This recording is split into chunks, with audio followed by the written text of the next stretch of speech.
There's really only two things that you need to do. First, you need to be able to captivate people who you might not know. And second, you need to be able to make people with different senses of humor laugh. So in this video, I want to cover 6 easy ways to become the life of any party. These are things anyone can do, and you do not have to be a comedic genius. To illustrate these points, we're going to be looking at Jim Carrey. So let's go ahead and start with Jim's most obvious gag, playing a character. Watch here how he tells the story of going out in public wearing disguises.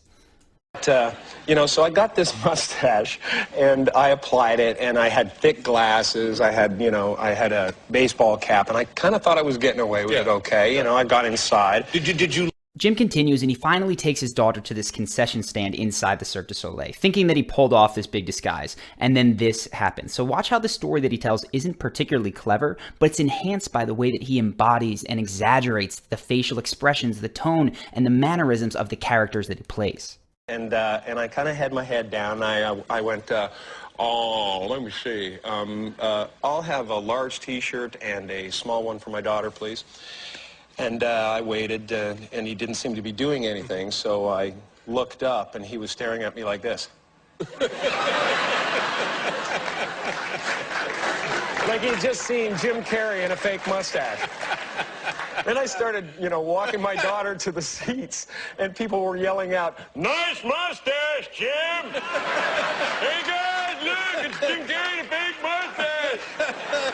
I've heard people say, and maybe you have too, that their lives are just too boring for good stories. And whenever people say that, I know that they don't get into their characters. Yes, it's true. Some people's lives just might lend themselves better to cool stories. But the truth of comedy is that you can make the most normal day hilarious if you give the characters life, and Jim Carrey demonstrates exactly how to do that. You need to take on their mannerisms, their facial expressions, their tone, and then you exaggerate that for comedic effect. It's incredibly simple and incredibly effective.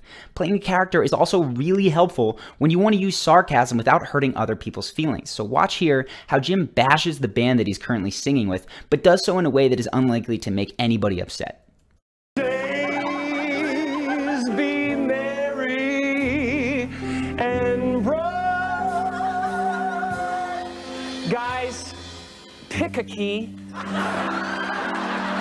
and may all your Christmas. You can see by the way that Jim is singing overly emphasized, and by the facial expression that he makes when he disses them, that he is joking, right? This isn't serious. He's playing the diva. In another video on Robert Downey Jr., I covered how sarcasm can often be a double-edged sword since it makes people feel bad sometimes. But you absolutely can blunt that effect when you're playing a dopey character who's being sarcastic. That communicates it's not me saying this mean thing, it's this over-the-top idiot. So this next clip is a bit more subtle, but note again how Jim shifts his face and tone when telling people not to sit down, which could come across as rude, but doesn't.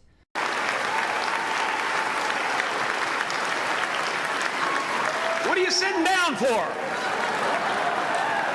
I was gonna milk that for a while. You guys can stretch that out in post, right? Again there, you see that shift in tone to that deeper, "what are you sitting down for?" voice, and that marks the fact that he's kidding, so people are less likely to have negative feelings when he makes jokes at their expense. Moving along now to the next ridiculously easy to use tool, specificity. And I'm bringing Bill Burr in for this one because he doesn't do the over-the-top things that Jim Carrey does, but he's still a hilarious comedian, in part because he gets very specific when he starts telling stories and jokes. So here he is talking about a Black Friday mob that formed outside of Walmart. If you're gonna go there, you don't want to be at the front of the line. You want to be about 40 deep. And I figure you pop out of the line and you wait till that first wave or two falls down, and then you go over the top like Walter Payton back in the day. Roll out of it. You see right there, he uses Walter Payton's name, and the specificity of this helps because he solidifies that ridiculous image in your head. Even if you don't know who Walter Payton is, there's just something funny about being specific when you're cracking jokes. Watch here again as Bill Burr continues. But even then, you gotta know where to go in the store. Like, where is the thing that is on sale, right? Where are those mint Milano cookies or whatever they have that you're gonna make a beeline for? If Bill Burr had just said cookies, it wouldn't have been as funny. And if he'd said mint cookies, it would have been a bit funnier. But mint Milano cookies is super specific, and that adds to the humor. So when you are telling funny stories, remember that oddly specific details are your friend. The next tip gets to the core of confidence and charisma in general. I've talked about conviction in the 6 Mindsets video, but I want to show you what conviction looks like in a humorous setting. Watch now as Jim Carrey stays absolutely committed to the character that he's playing and how the laughs start coming in only after a few passes at the same joke. New York City! Woo! I don't get to come to the big town very often. I like it down here. You haven't been here in a while. Thank you very much. I like it. Especially that Port Authority. you go over there, do you? It's colorful people there. That's right. If Jim had backed out halfway through and looked around sheepishly, he'd just have looked dumb. You might have experienced this before. You start telling a story or a joke that you know is funny, but you're nervous because maybe you're in a group of people that you don't know so well. So you rush it, and by the end, people are just kind of confused as to why you started speaking in the first place, and then they just go back to resuming a different conversation. If you have done this, it's because you didn't stay committed. You bailed too early, and maybe your body language even apologized for what you were saying as you said it. Staying committed to a bit just a little bit longer can be the difference between being the life of the party and just looking weird. For another example, watch how Jim plays out this gag with full commitment in terms of physical intensity and the amount of time that he spends on this joke.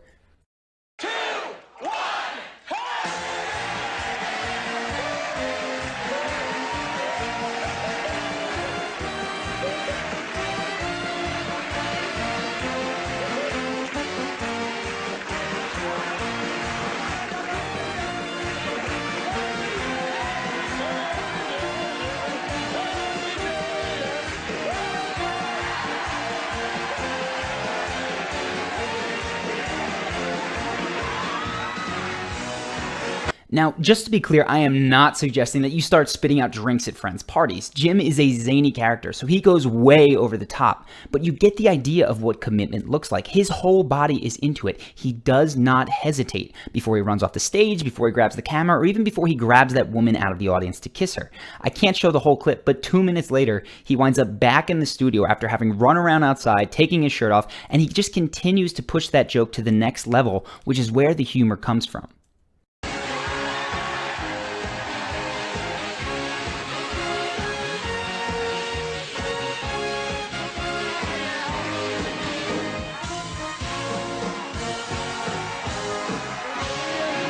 Again, you don't need to do all that much. Just remember to stay committed, don't hesitate, and see if you can take your jokes to the next level rather than backing off because the first joke didn't hit. So the next tip is to use the element of surprise. A large number of jokes simply come from the fact that someone did something unexpected, and a really excellent way to incorporate this into your own life is to purposely misinterpret what people say. Watch how Jim does it here. But the movie begins, I'm allowed to say how the movie begins, right? How it starts?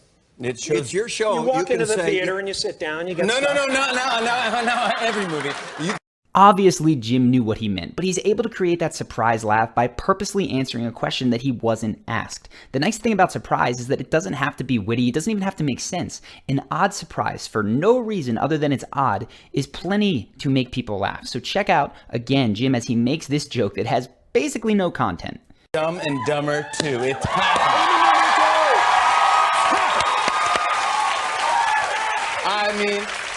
I mean, I cannot wait for this. It's not even a movie anymore. It's not even. It's a phenomenon. It is a what? A phenomenon. Okay. All he has to do is pronounce the words weirdly and the surprise is created. Now, if you're watching this and thinking Jim Carrey's too over the top, the nice thing is that surprise is really easy to create with the deadpan delivery. Jim Carrey's persona makes people expect that randomness from him all the time, so it doesn't always hit as hard.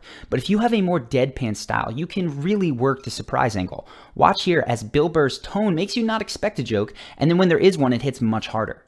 It's because people come out to my shows, they say, you know, I drove 4 hours, I drove 6 hours, so I want to go, like, to where they're at, and it's like Boise, Deadwood, South Dakota, someplace in Montana. It's basically that. Yeah. It's going to be, It's going to be a lot of good people, a little bit of meth, I'm guessing. By doing the opposite of what Jim Carrey does and not setting the joke up with his zany character, the surprise is heightened. So the good news here is that all of these techniques can be adapted to fit your own style. You just use them in different amounts and with a different balance. But the truth is, all of these techniques together only form the action steps, which are important. I love to focus on the actions.